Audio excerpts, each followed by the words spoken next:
Yeah, I'm going to introduce our speaker, but our speaker has an importance to me that is personal. So you know how that goes. Sometimes when you start mixing the personal and the professional, you kind of the personal wins out. I have 3 sons, and I'm very proud of all 3 of my boys. They've all grown up to be good men. They have good values. They still call their mom, and they still tell her they love her. And, you know, all those things that good boys do. My youngest son graduated from Andrews. Yeah, amen. And he announced to his mother and I that he was going to use his degree to serve in the United States Army. And it was an interesting response. Only about half of service men and women who are Seventh-day Adventists claim to be Seventh-day Adventists. There's a reason why they do that. Because there is a sense of disappointment in Adventists when our children decide to serve in the military. And certainly my wife and I weren't any different. Wow, we wanted our son to be a teacher or a pastor, or, you know, something that we had envisioned for him to do. But he was really into this military thing. And so he enlisted as an X-ray 18, which didn't mean much to us, except that he had enlisted to serve at the highest level of the United States Army. And his dream was to become a Green Beret. And at that time, we had no idea what a Green Beret was about. And it has only been in subsequent years that it is an elite force that this government spends thousands and thousands and thousands of dollars to prepare them to do. On September 12th, he will officially receive his Green Beret. We've gone through all that. Yeah. He's got his papers, he's got his rank increase, he's just finishing out now. He's the kind of kid that enjoys jumping out of aircraft in the middle of the night. He thrives on pursuing that elite status.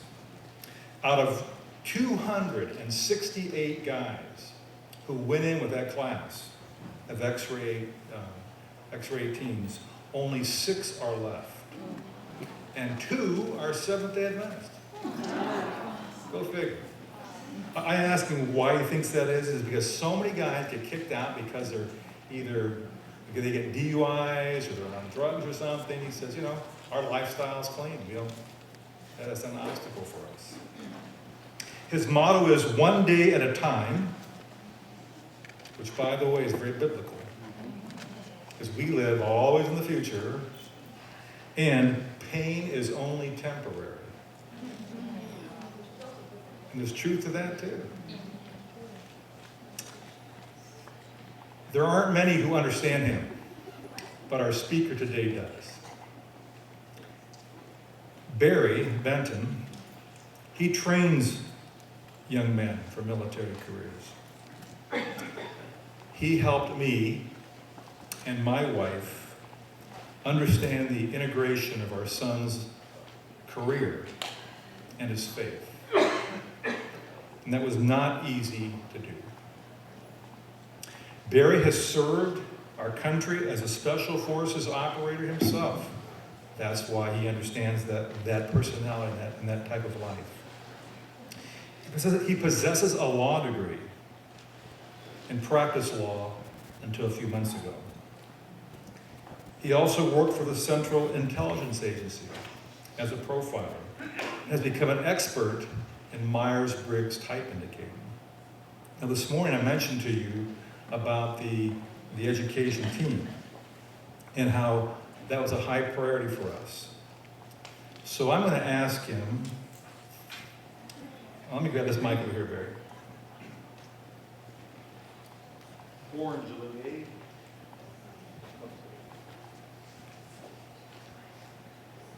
By the way, Barry and his wife attend the Calhoun SDA Church, and his skills have been used over there many times. And the great thing is that his wife and I have the identical personality profile. So we really understand each other well. I'm thinking what she's thinking what I'm thinking, and we can usually get around this guy if we need to. So Barry, when you did your testing of us, and now think about who you thought were each of these categories. Don't answer yet. Who was the agent for change? Who was the harmonizer? Who was the visionary? And who was the nurturer of the four of us? So Barry, who was the agent for change? Kim. Where's Kim? Kim is an agent for change. She's not happy with it being the way it's always been. Yeah. And you can see her fingerprints all over this convention. Who's the harmonizer?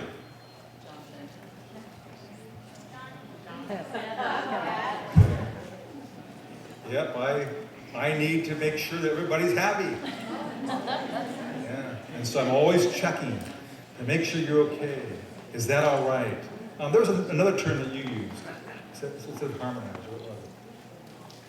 For the ESFJ? Yeah. Well, they're the pleaser. Pleasers. They're the pleasers.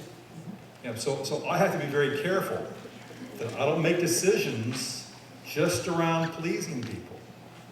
That's a very easy thing for me to fall into. If enough people tell me it's bad, okay, it's bad. But maybe it really isn't bad.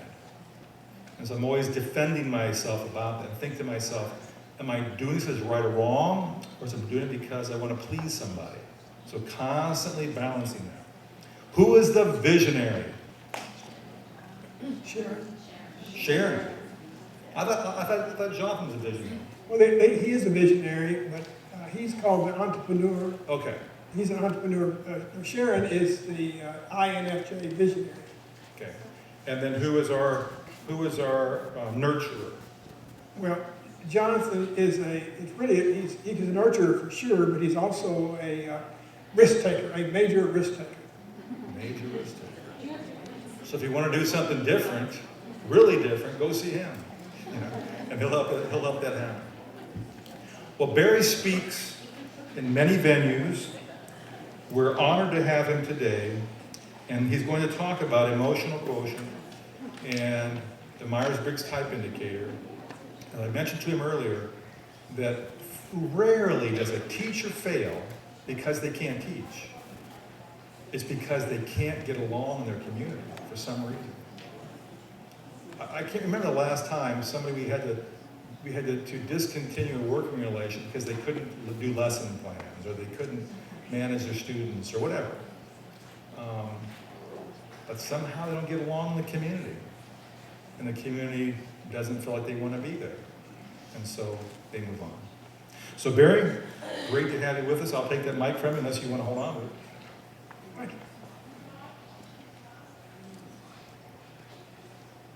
It's really a privilege to be here today.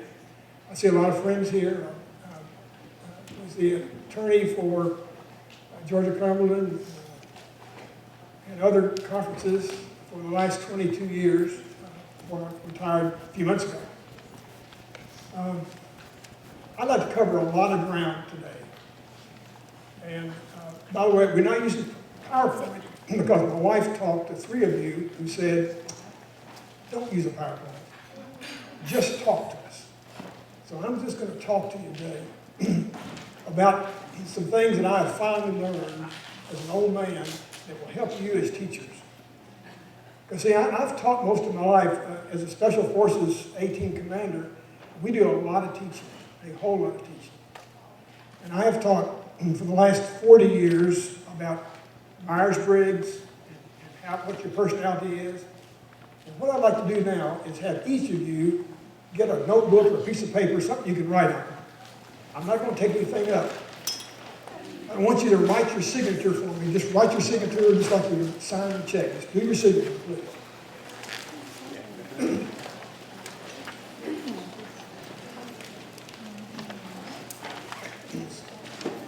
So once you've done your signature, just Write it out. Put the pen in your other hand and do your signature in the other hand, please.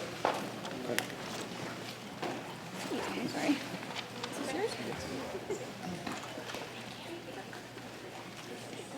And this is what I'm going to talk about today.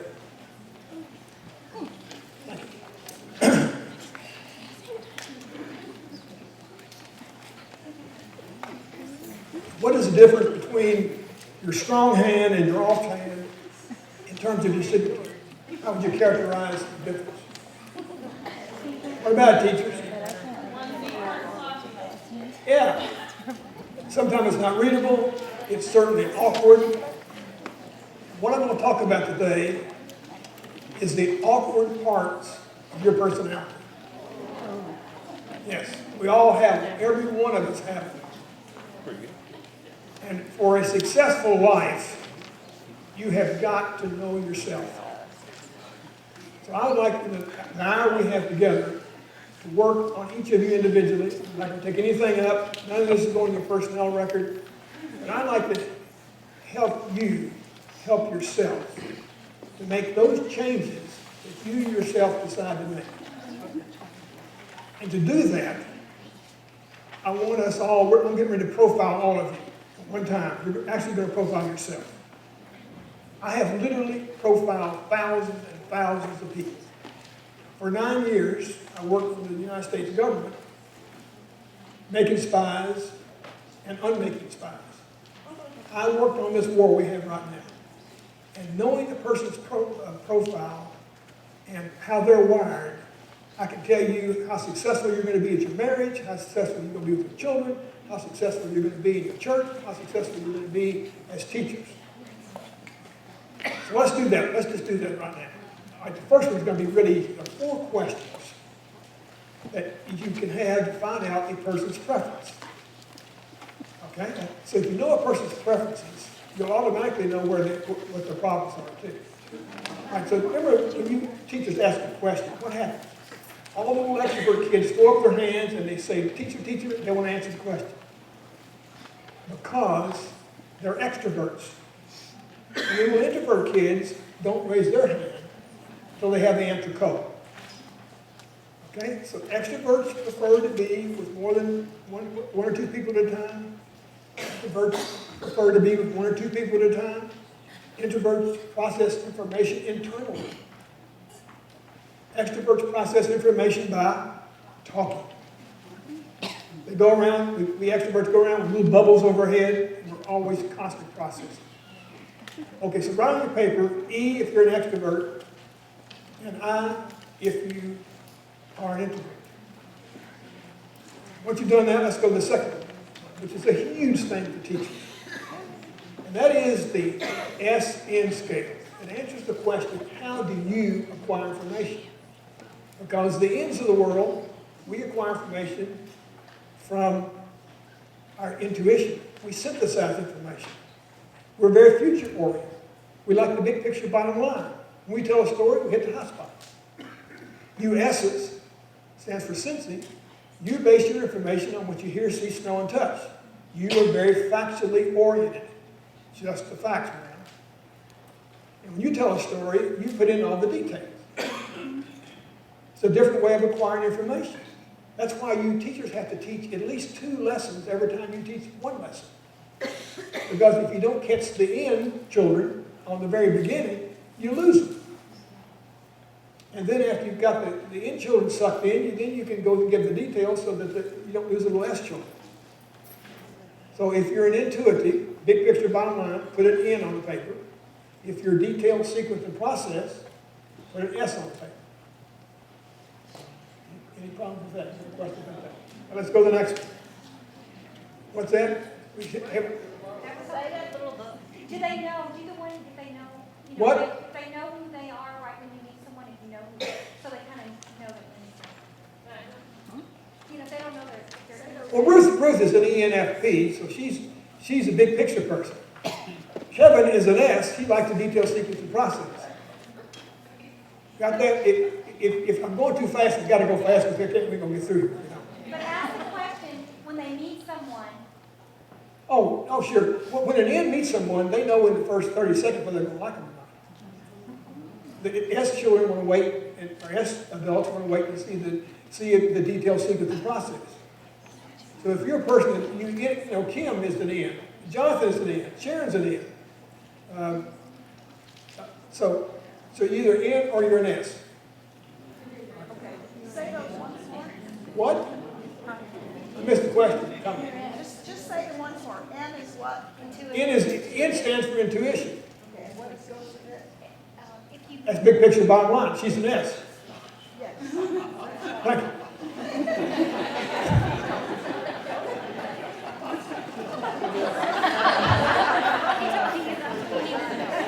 Guys, I usually can profile somebody in about 90 seconds. I profiled the manager here of this whole complex.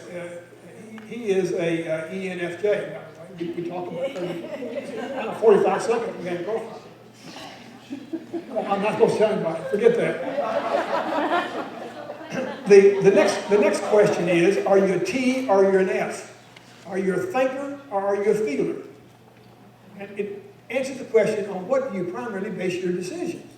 And the thinkers base their decisions based on their thinking, are rational, and the feelers base their decisions on their feelings and values. The feelers are far more sensitive than the thinkers. You've got to carry your rucksack. You don't have to like carrying a rucksack. That's what the thinkers say. Yes, sir. Can you change? Can you change? Like I'm having a hard time with this because when I started teaching, I was a whole lot different. It's almost like I've made myself become what I need to be to do my job. So then how do you know which is really you now?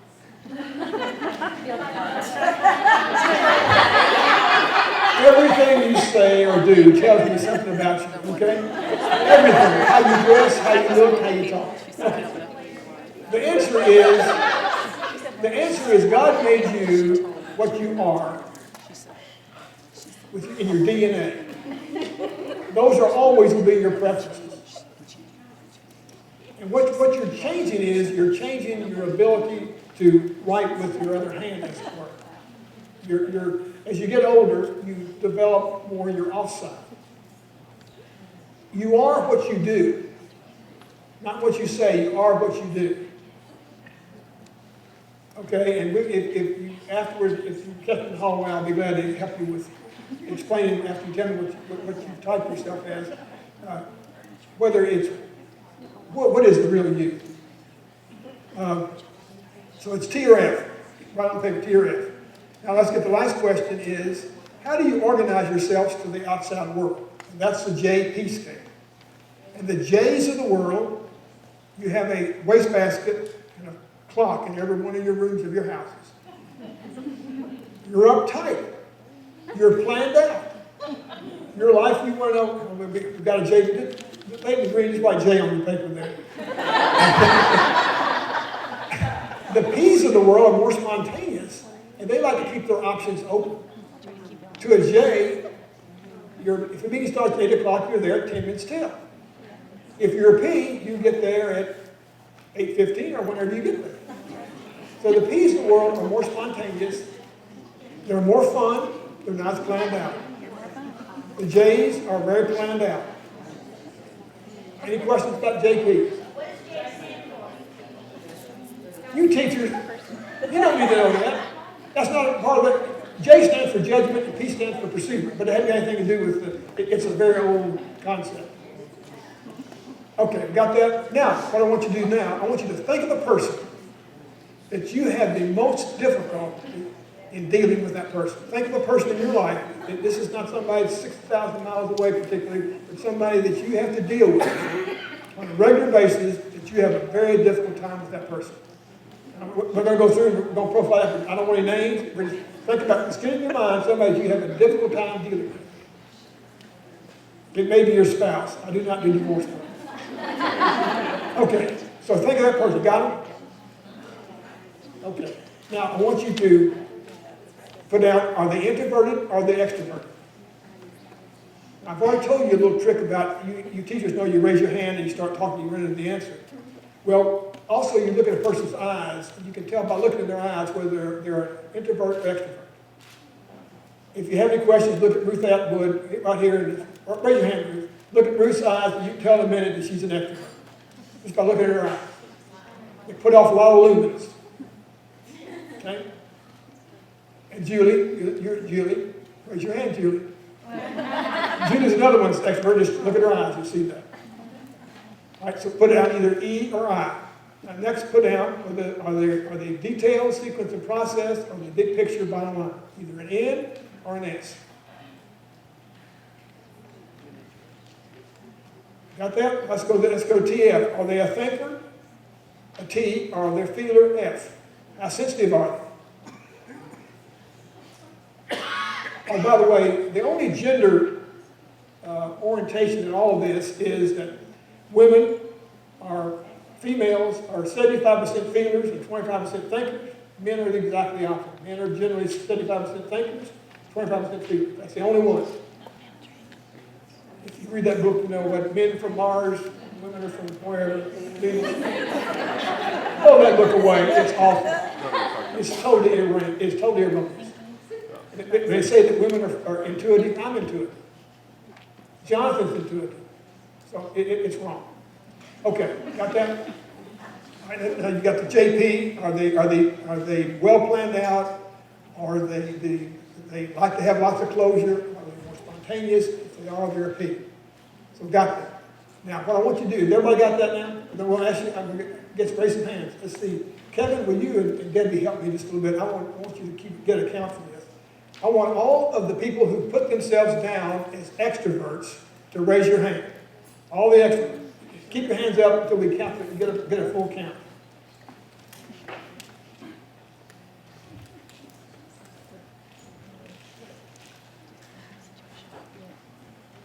You got that now? How many extroverts do you have? 41. 41? All right, extroverts. All right, now, I want all the introverts to raise your hand. It's going to count. Folks, don't be surprised. Don't be surprised.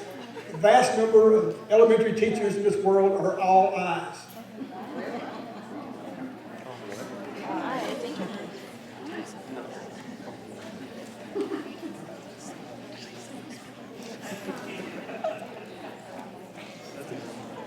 $71.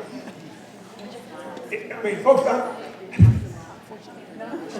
you're right in sync. Now let's all the S's raise your hand. Everybody who put S on the paper, raise your hand. All the S's. Hold your hand up so we can count you, please. I knew this lady in blue was an S. Oh, let's hear it. Good.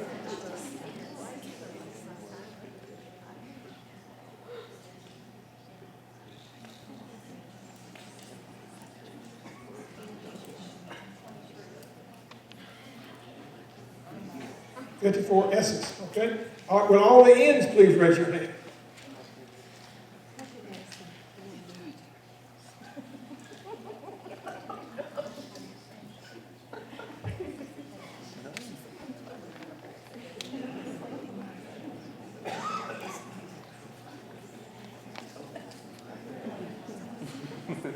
$51. What's that?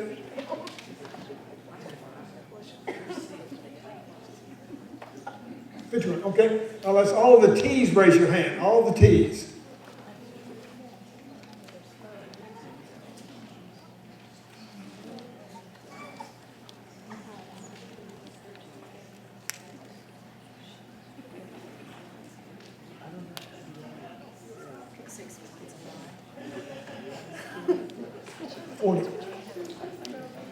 $40 T's. All right, all the S's, I'm sorry, all the feelers raise your hand.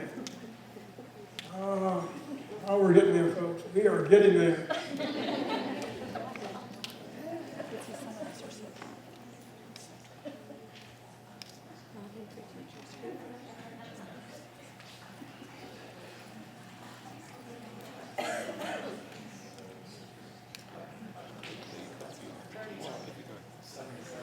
All right.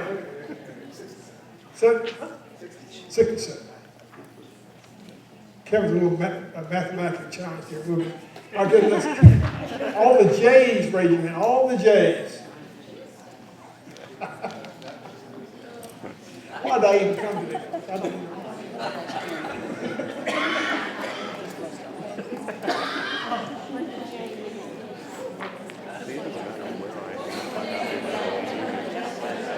The J's are the people that are well organized and uptight and well organized. Uptight. Stands for judgment. It's true. You guys are uptight.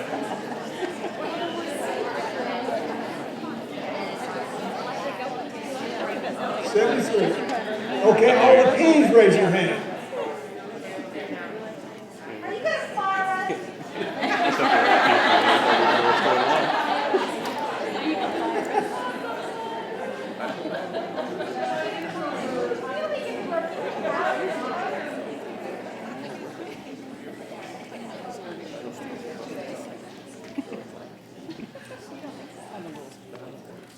44.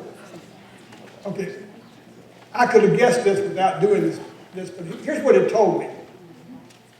The consummate elementary teacher in this country is an ISFJ,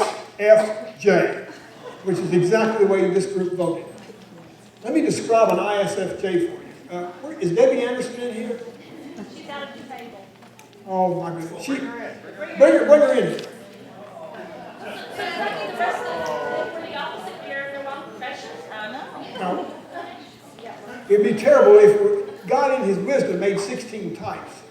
It'd be terrible if they're all the same. We wouldn't be having these conversations. Okay, here's a description of an ISFJ.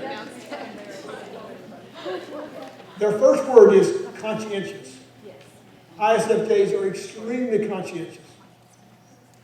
ISFJs are lifers. They don't like change. They like the same thing, and they like stability a lot. They're extremely independent. Please give me the job and let me do my job. Please do not micromanage me. They're the sweetheart. They actually hate confrontation. And Kevin, this group here, the group this particular group is so clearly ISFJ that you could almost teach a talk that ISFJs would like, and you'll be successful in what you do. Now, Kevin is the extrovert version of the ISFJ, and they're called the harmonizers.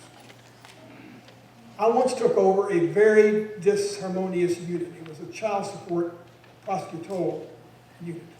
It was terribly disharmonious. I hired 5 ISFJ, ESFJs in a row, 5. Intentionally hired them. We went from $600,000 a month collection to $1.5 million per month collection in less than 8 months. And all I did different was I hired these ESFJs and ISFJs, and everything just got totally harmonious.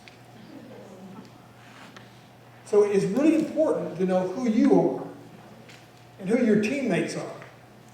You feelers particularly should not go and work for a job or be married to a person or have anybody in your nest that is constantly confrontational. It will ruin your experience because you've got to have harmonious relations. And remember, these are your preferences. Someone, I'm sure you're thinking, well, I can do other things. Of course you can do other things. But it's like your signature. If you're in a place where your personality is harmonious with what you're doing and who you're with, you're so much more effective. It's when you're with people that are usually your opposite. And therefore, I had you profile somebody who's your opposite. Or profile somebody you don't get along with. And generally, it's somebody who looks at life differently than you do. And I don't have time to go through all the other personality types here, but I wish that if we had the time, I would. I would go through all 16 types and tell you, the pluses and minuses. But never to fear, I've got a couple of books that will help you. Every teacher should have a copy of this book. It's entitled Nurture by Nature. And it describes, it's written by Paul, Tieger, and his wife Barbara. And it goes through every personality type, all 16 types, and tells you what you were like, 0 to 2, 2 to 4, 6 to 8, and on up in teenage years. So you got a problem, you have a problem child in your class, or you have a child that just excels beyond belief. Look them up in here and find out what their personality type is, so that you can minister to that child so much better than if you don't know. Now, I can tell you right now, your problem children are going to be your in children, like me, because I get bored, I'm impatient. And so you can almost guarantee that certainly in elementary school, that the kids that are your problem child children in terms of disruptions are kids that are bored.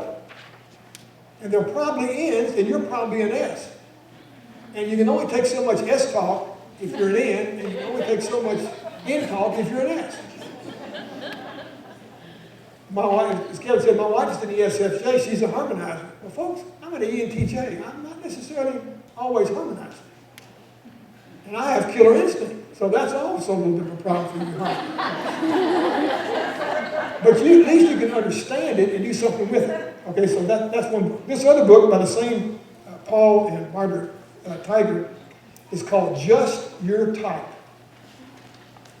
What this little book does is it takes all of the personality types and marries them to each other and tells you the joys of being married to your other type and the frustrations of being married to that. And then it's got a playbook, it's got the answer sheet. It tells you how to reach the other person. 8 or 9 little techniques, things you can do to make your marriage go much, much better. Who was the author? Tyler, Tieger. I had a friend of mine that's from Switzerland that ordered this book, Just Your Type, didn't have the author name, and he got the book, and it was about various types, Greco-Romans or whatever. So you want to be sure you get the right, Just Your Type. I urge you to get that. And while we're doing books, let me get to the book that's on EQ that I think is the best. It's called SOS, Help for Emotions. And it's by a Lynn, Lynn Clark, Clark. Really good book. Gives you the formula, and I'm going to talk about that. Let's just talk about that now.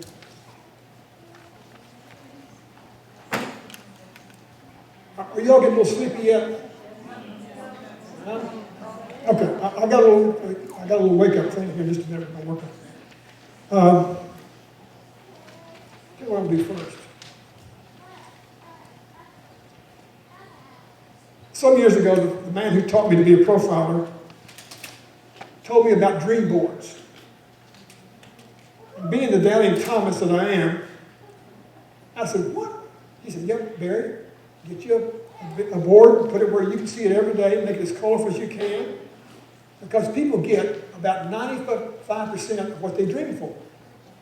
95%. I said, oh yeah, I said professional athletes use it. If you're a high jumper, you want to jump higher, you'll envision yourself jumping over over 12 feet or whatever it is, and you become better at it. Well, that sounds like a bunch of voodoo economics to me. So on my dream board in 1996, this is it. We have a whole room full of these at home. Let's see. Kevin, you come and give me a hand. I'm sorry you can't see it, but I want to describe something to you. This is the first dream board. Down the lower line, this is Mission Impossible. This is the picture of the Florida hospital in Orlando, Florida. I'm not a medical person. I didn't know anybody at Florida Hospital, so I said, I want Florida Hospital to be a client of mine. That's what I wrote on the dream board. That was February 1996. You can see it. He can verify underneath here. It says, we want you for a client, and it's February 1996. 3 weeks later, I was at a seminar in California.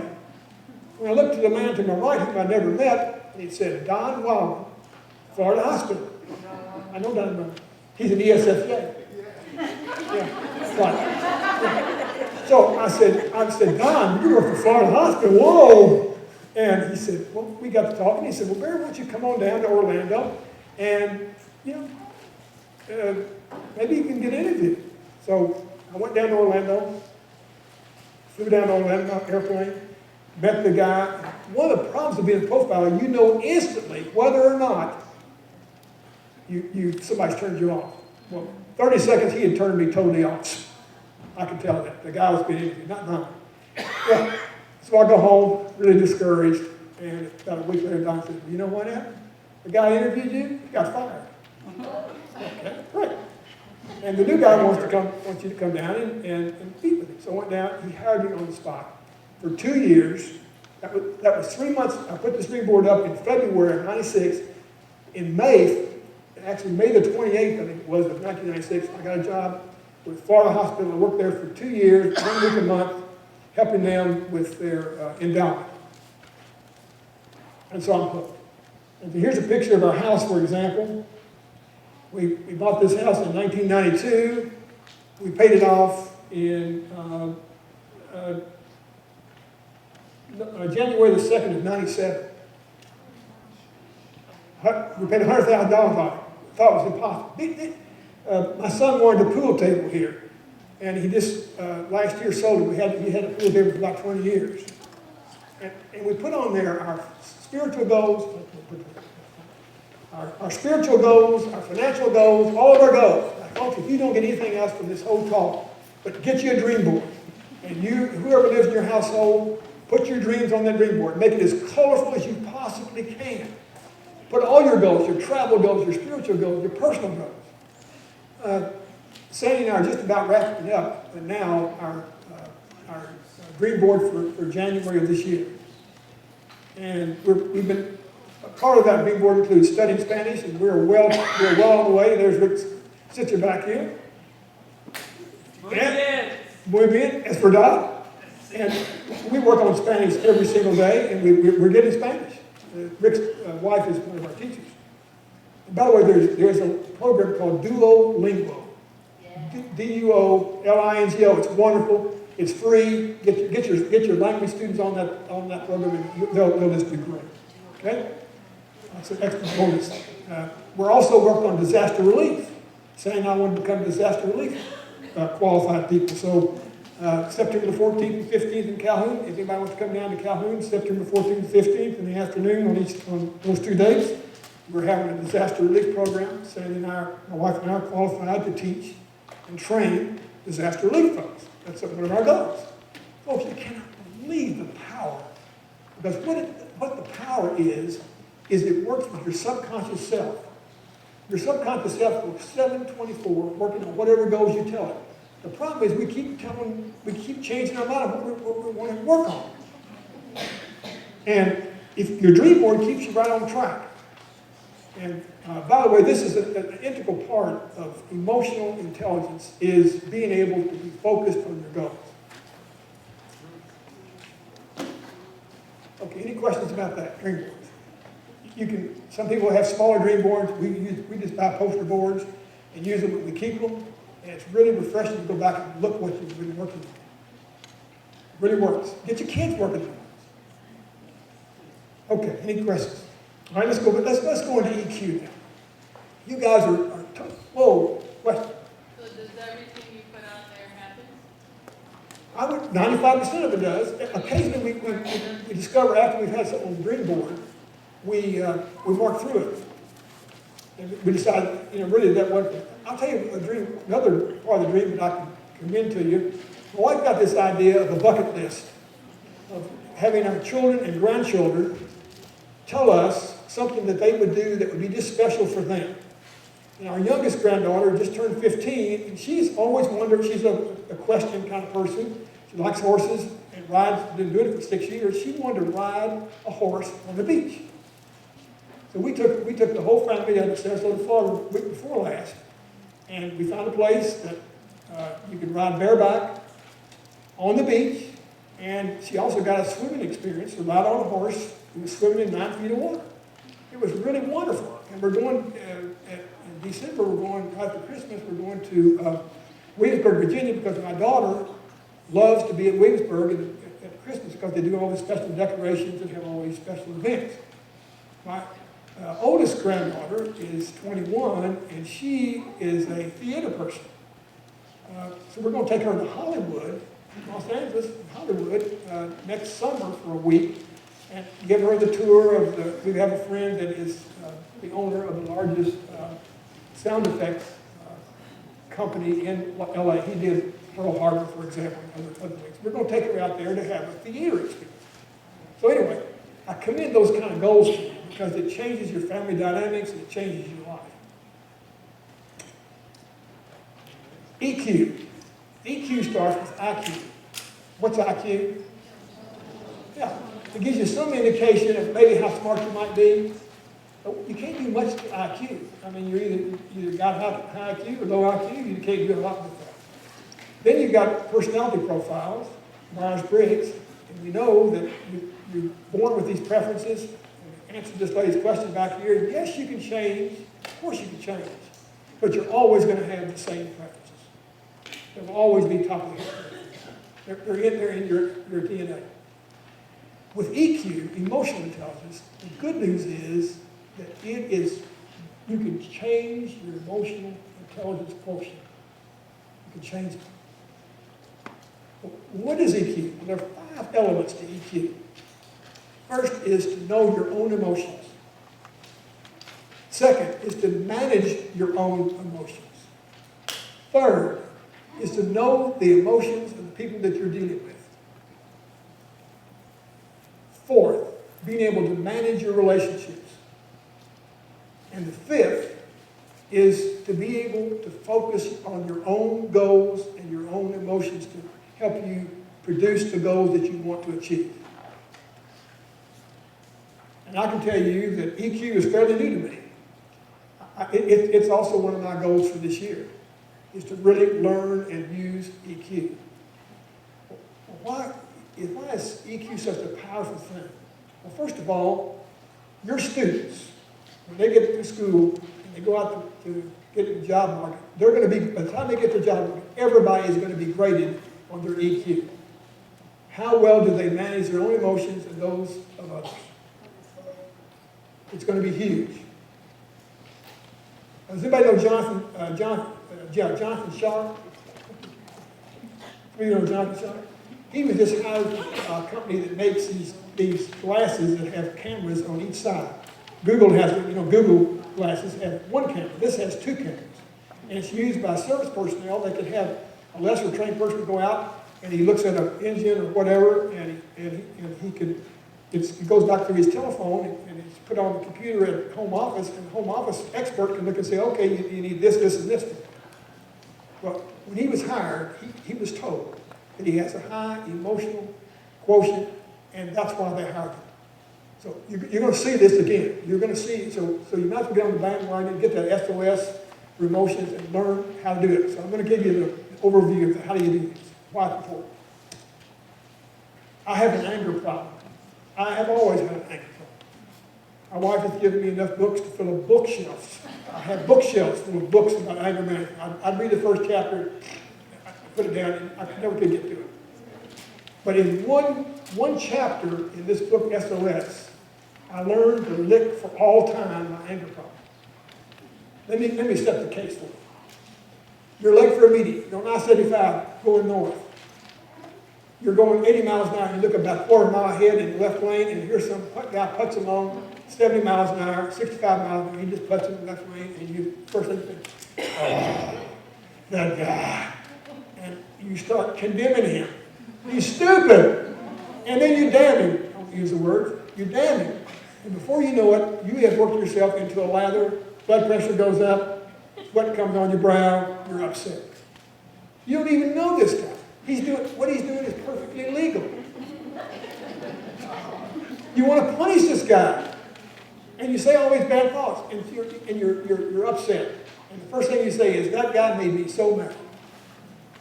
Nobody ever makes you mad. You make yourself mad. Okay? Now let me give you another example. So once I do that, all of us in this room, there is a constant reel of self-talk that you never stop talking to yourself. It's so automatic you can hardly hear it. You hardly know what's going on. But it's controlling your life. It is controlling your life. And it's controlling the lives of all of your students. We've got to change our self-talk. We've got to know what we're saying to ourselves about ourselves, what we're saying to ourselves about others, and what we're saying about the world we live in. You know, as teachers, that one of the things that wears you out is to be around students and faculty and administration that are constantly negative generators. They're constantly negative generators. Folks, that negative generation comes from your self-talk. Absence is up. Now, when I was coming up, we learned there are 4 basic emotions: mad, glad, sad, and fear. Right?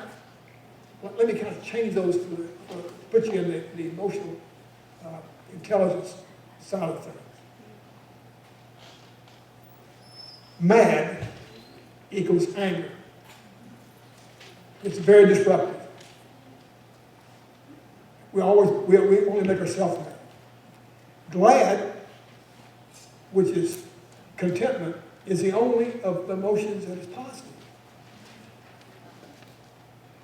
Sad, it ends up being depression.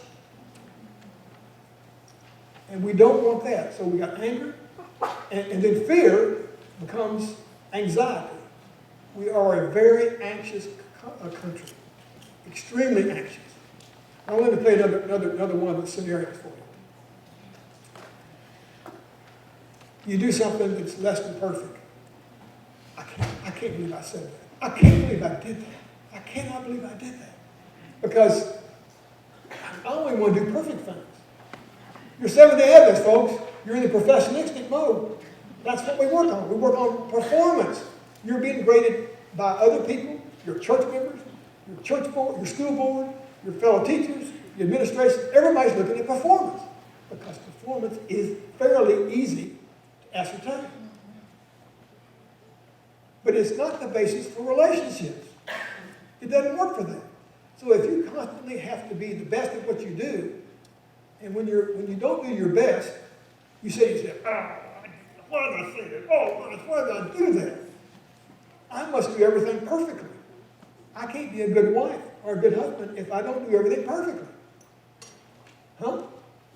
We're humans. We don't do things perfectly. Nobody does things perfectly. Nobody. I don't care who they are. There's no one right personality. Not one. There's some ones that are different from the other, but there's not one better. So when you have these things that, or someone says something to you and says, you sure did a lousy job with that devotion this morning. What? And before you know it, you said, that person made me so sad. I did the devotion. Everybody thinks I did a bad job. Oh, I can't stand this. This is awful. I feel terrible. And that's self-talk. So you've talked yourself into being mad, sad, fearful, whatever. If there was a rattlesnake right here on this podium, that could cause a little fear. A rattlesnake out in the parking lot is not going to do it. So here's the next setup. Well, my dearest friend, my fellow teacher, we're just soulmates, and oh my goodness, she's just had this terrible thing happen. I'll give you a scenario that happened to my nephew. His brakes failed, he said, and he went through the back of his garage with his car. Not too impressive. And then the next day was 4th of July, and he shot the fireworks off and caught the roof and the tree on fire for his neighbors, who happens to be his boss. Yeah. So his mother, my sister, said, oh, I feel so bad. Kevin, didn't you? Oh my gosh, he's had a terrible week. Oh, and I feel so awful for him. And for you know what, she's in the same mood that he's in. Because he had the problem. So what do we do about this? Well, first of all, we become aware. Becoming aware is important. And secondly, we contest and dispute these unhealthy messages. They're just flat out unhealthy. And we replace these things, these demands. These are, you teachers have more demands on you than you possibly can deal with. And part of the thing is you need to talk yourself and what we call cool talk. You don't say, I feel so awful, I can't stand this, I'm going to die. No, you're not going to die. Not now. Not because of this event. So what you do, you say, you know, this is really an annoyance. But I can deal with this. I deal with this regularly. And the second thing you do is you do not solve practical problems until you've solved the emotional problems first. Folks, practical problems are the easiest. A flat tire is a practical problem. It's easy to do. One of the churches I went to, they had a women's prayer chain, and we had a Friday night thing, and somebody called in and said they had a flat tire, and the host had said, oh, we've got to start the prayer chain immediately. No, we don't need to start the prayer chain immediately. Let's call AAA or whatever. You know, they were all into the emotional problem and not into the practical problem. So always solve the emotional problems first. That must happen more than quite a few people that have that. So, if you do that, you'll find that the emotional quotient part will come to it. Let me give you a couple of words that define a person who has high EQ. The first word is empathetic. They are empathetic. They are patient. They are compassionate. They have integrity. These are the words, they're harmonious. These are words of a person whose life depicts the high emotional quotient. Now, I want to take a little break here. Now, I'm going to keep talking, but I need 4 volunteers. I need ladies to come up here. I'm set up for ladies. Could 4 volunteers come up here? I need 4 volunteers. Just come on up. Come on up here. Step over here. 4 ladies. Good. Just 4, that's all I got. Come on, ladies. Oh, good. I love volunteers. All right. I want you, each of you, pick up some weights. Let me get my own weights. All right, now pick up those, just make your choice. And if you pick up the little ones, you have to have a little ankle thing, or the wrist things too. You don't have to color coordinate with your outfit, guys. Okay. I like the color. I know. Okay. Now, what I'm talking about now is something that we're really missing in our society. Ladies, particularly, you've got to lift weights all of your life. Every day of your life, you've got to lift weights. You men, you better be lifting weights too. Okay. Now, what I'm going to do is, I recommend you do in your classroom. This is what I teach my special forces guys. This is called what I call recess. And recess is done, it's 3 minutes, and it's continuing weightlifting with light weights. You guys have got 3 pounders, I've got 5 pounders. And what we're going to do, Debbie, I want you, you're going to be my timer, please. Get your phone ready for timing, please. And folks, all kinds of studies have shown that if you'll have your kids lift weights, light weights, then their scores on the test just go through the roof. Just go through the roof. And I'm going to do one of the 2 exercises that I hear as a demonstration. And I'm going to lead you guys, and I'm going to go down here so that you can see me from the back. And we're going to start with, let's just go ahead and start. All right, ready? Just do what I'm doing. We're going to do the curls first. It's easy to do curls. Oh, then this feels good. This is feel good. I mean, I feel like I've been paid to do this. All right, let's go into presses. Over your head, and up, and up. Oh, this feels good. Oh, goodness, this feels good. Keep going. Up. Now we're going to do the same thing back, like this. Here we go. Back. There we go. Everybody with me still back there? Good. All right, now let's do the rowing exercise. These are called rowing. We start here and we kind of go to the front. There we go. There we go. There we go. Now you're in sequence. Oh, this is wonderful.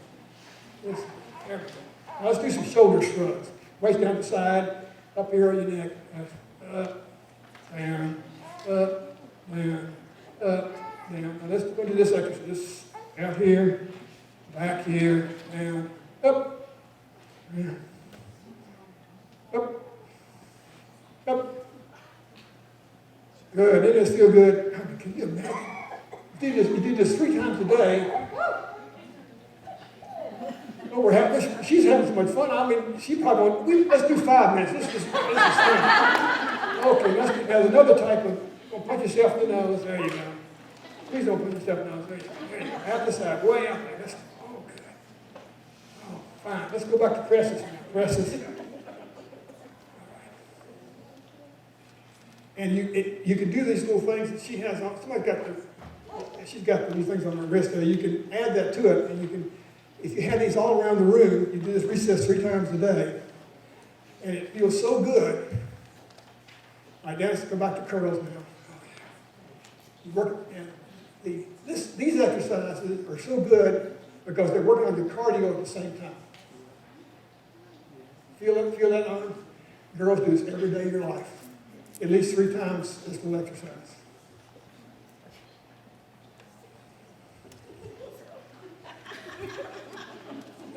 Up like this. There you go. Like this. Come on, guys. Let's get with the beat here.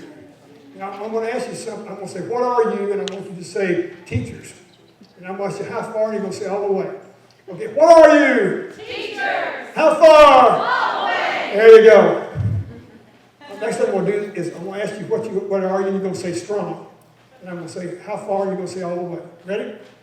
What are you? Strong. How far? All the way. Good. Let's go back to presses. We've got to keep our presses going. Yeah. Folks, I'm 76 years old. I've done this every day of my life, every day, without exception. And so this is the warm-up. What's happening here, darling? Come all the way down. You got to come all the way down. What are you doing? And we're just getting started, folks. Kevin says he wants to see this go a little further. All right, back to the, there we go. We got to do this. Oh, this is good. This is good. How we doing, Debbie? Left, okay.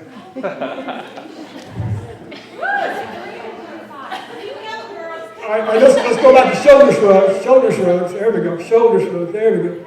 Oh, yeah. Everybody wants to have a big neck. I'm sure you do. You got to hold those necklaces on, girls. Oh, yeah. Let's go back to rowing exercise now. Start the back.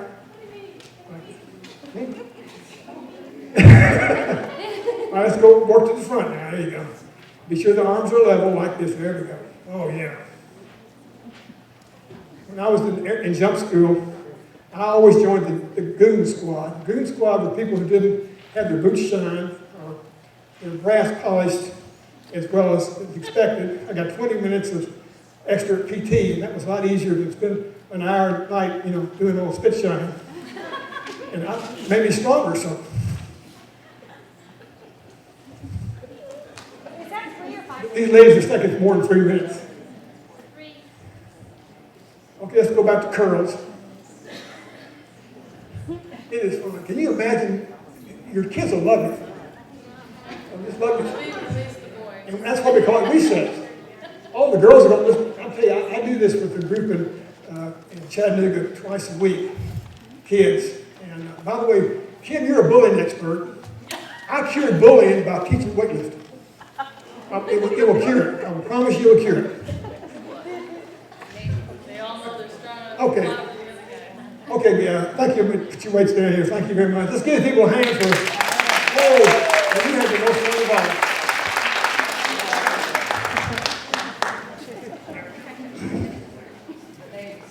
Okay. There's one exercise I do that, if you'll invite me to your schools, I will come do a program for you. Another exercise I do is called the chainsaw exercise. And the chainsaw exercise is lifting 6,000 pounds in less than 8 minutes. 3 times. Okay? And what you do is I'll start with a 15-pound weight.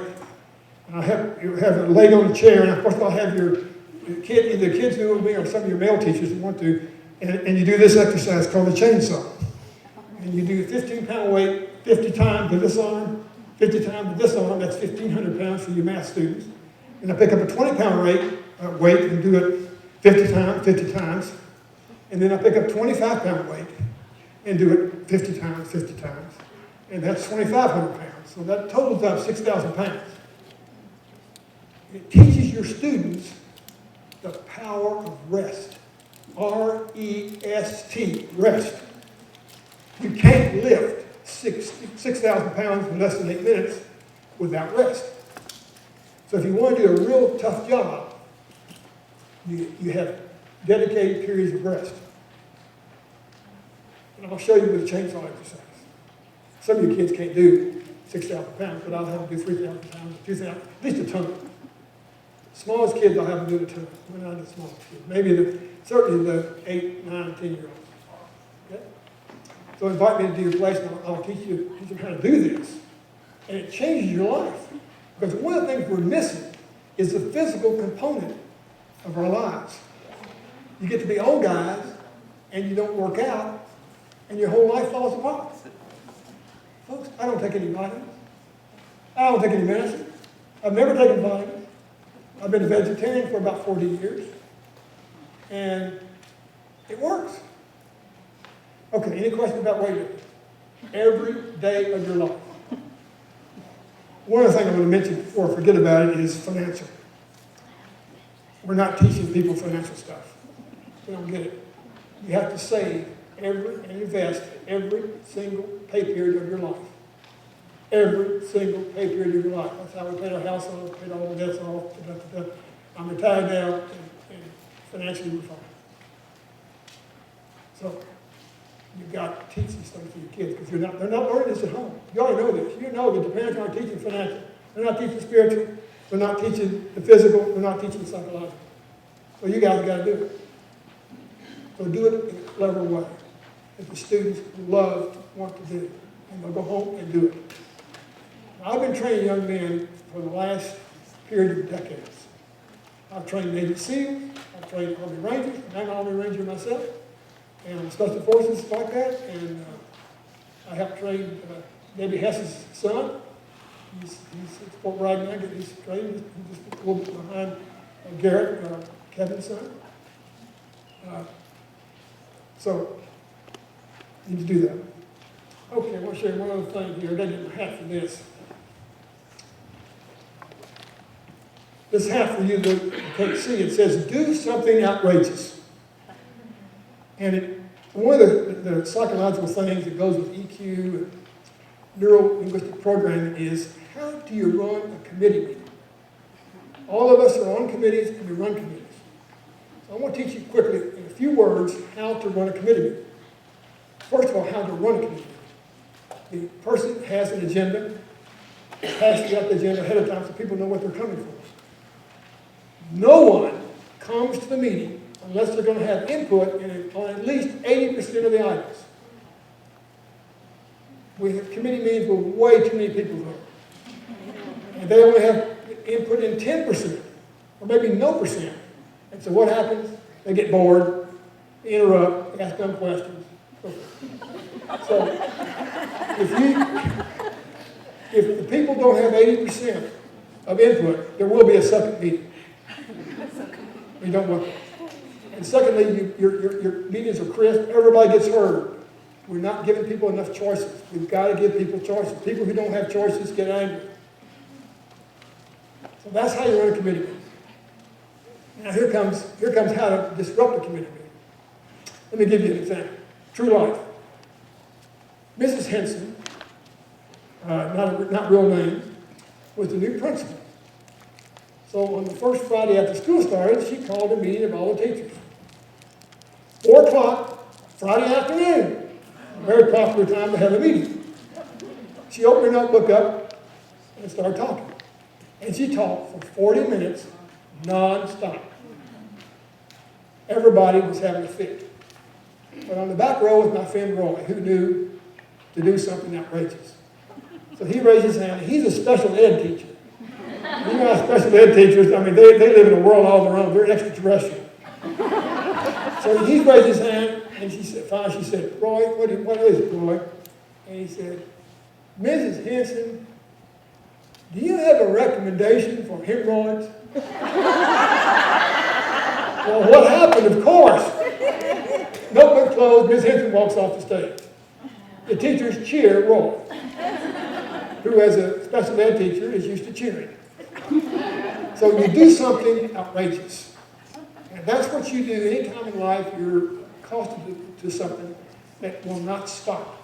That will absolutely not stop. You want another example or two of that? Can you handle that? This is one that almost got me divorced from my wife. We had there were four couples over for lunch. We were having nice lunch in the dining room, and starting before lunch, one of our guests started talking. He literally talked for 40 minutes, all the way through the salad, the main course, dessert. He was still talking. And you can see everybody getting really upset. So, by the way, this is where this hat came from. One of my secretaries, well, you know Sean the Helm. You know Sean the Helm, Dr. Colin. It's just, she worked for me, so she heard this story, so she gave me this hat and going away from it. So, I do something outrageous. I'm sitting here, I'm the host, and my wife's sitting right beside me. What am I going to do? Well, I thought I'd do something outrageous. So I reached under the table. I'm a gun guy. Sorry, folks, I'm a gun guy. I have a Glock under the trap door under my dining table. So I reached in there, didn't say a word, reached in there, got my Glock, came out, hit the magazine, clunk, the magazine falls on the table, jacks the slide back, round goes out of the chamber, clunk on the thing, and I said, "Here, Joe, you're from Germany, you'll love this. This is made by Augustus Glock. It's a wonderful weapon." And I made him touch it. That's the only thing that shut him up. So, within a few minutes, he clutched his wife up and they're gone. And the other couple starts laughing and said, "Where in the world did you come up with that?" I said, "Well, I'm trained if things go south to do something outrageous." And it really works. And we, by the way, we didn't ruin my friendship with him at all. I mean, until he's dead now, but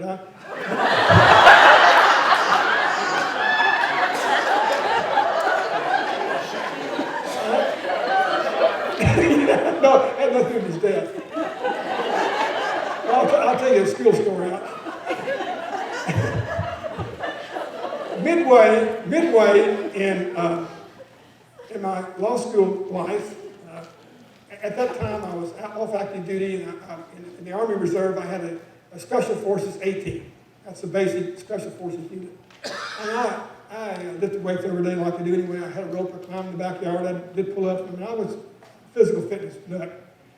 And I looked on the bulletin board one day in the middle of the semester and it said, "School bus driver needed immediately." Oh man, that'd be exciting for me to drive a school bus. I've never done it before, so I applied, and the guy said, "Oh, he's hired me immediately." Man, gosh, that must be really good. He hired me immediately. He said, "Now, you know, a little bit of problem on your route, though." He said, "The last school bus driver on this route stopped the bus in the middle route and got off the bus and called and said, 'Come get this load of kids.' He was through." It turns out that you know, you have 3 runs in the morning. You have the elementary kids in the morning, of course, they're just wonderful. And then the next run you have is middle school kids, and then you have high school kids. Well, the high school kids are pretty rough. What they were doing to this guy, they just started hassling him. And of course, he was reacting to their hassle, and they were unbolting the seats in the back of the bus and dropping the seats out of the emergency door. So you know, they have a little hatchet, that little emergency hatchet they have behind. He grabbed that hatchet and he said, "You're trying to hurt me," and he just leaves the bus, calls me. So my first day as a school bus driver, I took the elementary kids. Oh, they were so sweet. And the middle school kids were so sweet, and I got the high school kids. And they came on the bus. They were looking at me really. I knew they were thinking, "Fresh meat. Boy, this is fresh meat." Well, I decided I'm not fresh meat kind of qualified. So I just stood up and I said, "Okay, guys, I am the captain in the Special Army Reserve. I have a Special Forces 18. I'm an Army Ranger, Special Forces, Pathfinder, Army Pathfinder qualified, And if anybody wants to try me, they can try me right now. And I will tell you, I have killer instinct. I have killer instinct." Deathly silence. Complete the school bus run. I get back the next morning and come to work, and I have 3 pink slips in my little box. "Come see the superintendent." So let's see the superintendent. And you know, high school kids are amazing. They get everything exactly right. They described exactly what I said. They said, "Man, you can't threaten these kids." I said, "Well, you know, you gave me a job to do, and we did it." So That's what happened. That was doing something outrageous. Because otherwise, they'd have run me off that bus. So I recommend I'll tell you one other, this is another story. Sandy and I was the director of admin in Haiti in 1986, 87. And those were rough times in Haiti. We went through 3 coups d'etats a year. We'd been there 3 weeks. And every morning at Adler, we had a little devotion for we had in the basement of our office there, the warehouse office. And we had our devotion that morning, and we got up, and all at once, the employees started milling around, and what's going on, guys? Let's get to work. No, we're not going to work. We're on strike. Well, what are we going to do? Looked over the corner. There were 3 M1 Garand rifles in the corner. We had 3 Haitian Army guards. And I'd grown up with the M1 Garand. That was my weapon when I was an Army Ranger. So I go over, I didn't think a thing about it, grabbed the M1 rifle, went to port arms, started growling, put 40 employees in the corner, all 70 enemies. I'm glad you guys are all pacifists. It makes it so much easier for the rest of us. Put them in the corner and said, the guys, in my army, we kill people who go on strike. That strike's over. Boom, strike's over. So I called Sandy, my wife's upstairs, and I said, Sandy, pack your bags, and I think we're going to have to go home now. And I told her what happened, and she said, oh, Barry. But you know what? No one ever said a word. Not a word. That was it. That was it. No more problem. So I don't commend that to you particularly, but I'm just glad most 70 others are pacifists, so the rest of, it's what Al Capone said, a gun and a kind word is more effective than a kind word alone.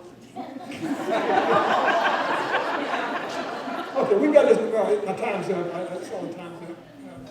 Thank you all for inviting me, and if you invite me to schools, and I'll come over and we have some more fun. That lady had so much fun right here. Excuse me, what is your personality type? Me? Yes, Well, according to the paper, according to you. I'm an ENFJ. ENFJ. Well, you're a great company. You're the connector. You're the go-to person. You also hate disharmony. Which I'm married.